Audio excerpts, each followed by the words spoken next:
Teenager is recovering in the hospital after being shot during an Independence Day barbecue. Good afternoon, everyone, and thanks for joining us. I'm Phil Amato. And I'm Dawn Lopez. We have new developments in a story that we first brought you as breaking news last night at 10 and 11. Action News Jack's Lorena Inclan is live right now in Arlington, where that shooting happened. Lorena, you just spoke with a neighbor who says it's not the first time that this home has been involved in a shooting.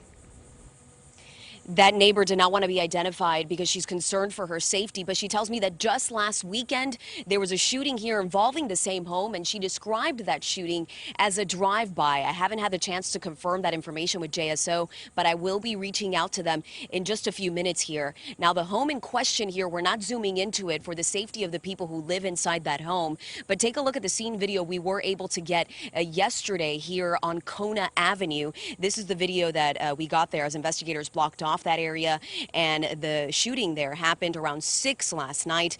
JSO says there were a number of arguments between the people who live in the home and guests at the gathering. They say one of the arguments actually got physical and punches were thrown. JSO says a number of guests walked away for a short time, then came back with guns.